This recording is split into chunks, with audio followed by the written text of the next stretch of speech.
Вы сейчас у власти, на вас лежит ответственность за принятие решения. Как вы скажете, так и будет. Դուք եք հիմա իշխանության, ձեր վրա է պատասխանատվությունը որոշում կայացնելու, ինչպես ասեք, այդպես էլ կլինի։ Աստանայում ԵԱՏՄ գագաթնաժողովից հետո լրագրողներին ասել է Ռուսաստանի Դաշնության նախագահ Վլադիմիր Պուտինը։ Նրա խոսքով Հայաստանը ԵԱՏՄ-ից դուրս գալու դեպքում կբախվի իր ավտոփոխադրումների նկատմամբ պահանջների խստացման եւ երկաթուղային փոխադրումների սակագների աճին։ Поедание этих продуктов в технические нормативы. Ուր կգնա հայկական գինի ԵԱՏՄ-ից դուրս գալու դեպքում։ Իսպանիա, Իտալիա, Ֆրանսիա, հարցրել է Դաշնության ղեկավարը, ապա ավելացրել. Ռուսաստանում աշխատելու համար հայերը պետք է արտոնագրեր գնեն։ Եկեք ազնիվ խոսենք։ Ստիպված ենք վերադարձնել հայկական տարանցիկ փոխադրողների համար թույլատրելու կարգը։ Ըստ Պուտինի, հարկ կլինի բարձրացնել էներգակիրների գները, ինչը փորձագետների կարծիքով Հայաստանի համար կկազմի ՀՆԱ-ի 14%-ը։ Հունիսի 7-ից 11 օր հետո հարևան երկիրը մեծ ֆորում է նախատեսում ադրբեջանցիների վերադարձի մասին, որը կայանալու է Մեղրիին ամենամոտ ադրբեջանական բնակավայրում՝ Օրդուբադում։ Այսօր մամուլի ասուլիսում հայտարարել է Ուժեղ Հայաստան դաշինքի ընտրական ցուցակը գլխավորող Նարեկ Կարապետյանը։ Նա լրագրողներին է ներկայացրել իրենց ձեռքի տակ հայտնված փաստաթուղթ առայն, որ Ադրբեջանում մշակել են հայեցակարգ արևմտյան Ադրբեջան վերադարձի գործընթացի վերաբերյալ։ Ամեն ինչ սկսվեց Ադրբեջանի նախագահի հայտարարությունից գիտնականների հետ, գիտությունների ակադեմիայի հետ հանդիպման ժամանակ։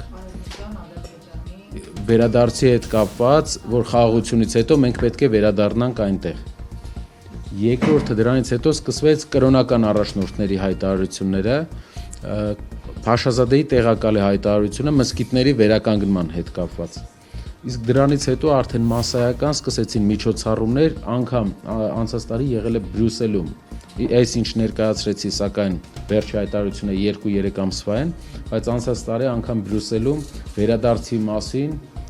համագումար էին արել եւ ներկայացրել են Եվրոպական հանրությանը, թե ինչու են իրենց պետք վերադարձ եւ այլն։ Այս դրությամբ Ադրբեջանի արտաքին քաղաքական առաջնահերթությունները մենք տեսնում ենք, որ շեղվել է այս ուղղությամբ։ Նարեկ Կարապետյանի խոսքով ադրբեջանցիներն ունեն երկարաժամկետ ծրագիր։ Իրենց կարծիքով վերադարձող ադրբեջանցիները Հայաստանում պետք է ունենան անվտանգային ուժեր։ Մեր ամբողջ սահմանադրությունը պետք է հասանելի լինի լեզուներով ադրբեջաներեն եւ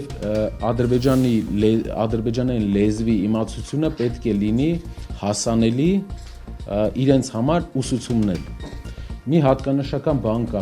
կոնցեպցիայի մեջ, եթե ժամանակ ունենաք, խնդրում եմ էլի նայեք, սա իրենց օֆիցիալ կայքերից, օֆիցիալ մի քանի տեղեկատվական պորտալներից ստացած տեղեկատվություն է, որը Միլի Մեջլիսում իրենց ազգային ժողովում քննարկված եւ ՄԱԿ ներկայացված ծրագիր է։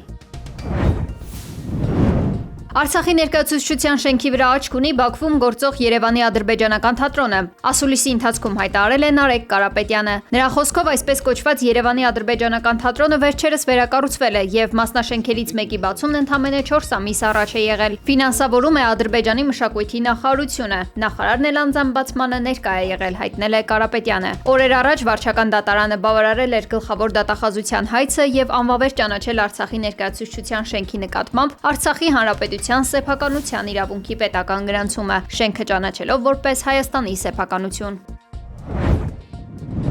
Ռումինիայի Գալացի քաղաքում ընկած անօդաչու թռչող սարքը կարող է խոցած լինել Ուկրաինայի հոպը, հայտնել է Ռումինիայի նախագահ Նիկոս Օրդան։ Քաղաքական գործիչը կարծում է, որ հենց դա է ստիպել ԱԹՍ-ին փոխել ուղղությունը եւ հայտնվել եվրոպական տարածքում։ Երեկ Ռուսաստանի նախագահ Վլադիմիր Պուտինը լրագրողներին ասել էր, որ Մոսկվան կանցկացնի օբյեկտիվ հետաքննություն եւ կտա գնահատական, եթե իրեն տրամադրվեն ճշգրիտ տվյալներ դեպքի մասին։ Այդ ընթացքում Ռումինիան հայտարարել էր երկրում Ռուսաստանի գլխավոր հյուպատոսությունը փակելու մասին։ Իսկ Ուկրաինայի նախագահ Վլադիմիր Զելենսկին այս ընթացքում հայտարարել է, թե Ռումինիայի օդային պաշտպանությունը կստանձնեն իրենք եւ թույլ չեն տա, որ ռուսական հրթիռները նորից մուտք գործեն Ռումինիայի օդային տարածք։ Այս ամենը տեղի ունեցել այն բանից հետո, երբ ռուսական անօդաչու թռչող սարքն ընկել է Ռումինիայի Գալաց քաղաքի բնակելի շենքերից մեկի տանիքին։ Վիրավորվել է 2 մարդ։ Երկրի իշխանությունները միջադեպի համար մեղադրել եւ շարունակում են մեղադրել Ռուսաստանին, բայց որևէ ապացույց մինչ այս պահը չեն ներկայացրել։ Ավելին, ռումինական զինվորականները չեն որսացել անօդաչու թռչող սարքը,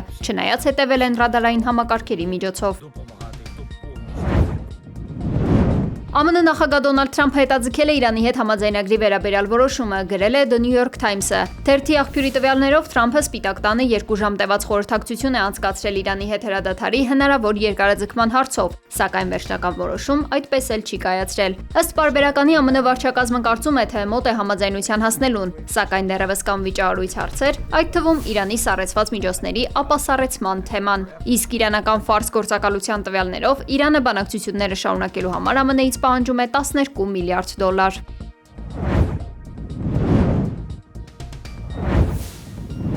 Թեհրանը պատրաստվում է զարգացնել այլընտրանքային առևտրային միջանցքները, այդ թվում Ռուսաստանից։ Իրանի նախագահ Մասուդ Փեզեշքյանը կոչ է արել արագացնել բոլոր համապատասխան համաձայնագրերի իրականացումը եւ օգտագործել հարևան երկրների հնարավորությունները, բացի Ռուսաստանից, այդ թվում են Պակիստանը եւ Ադրբեջանը։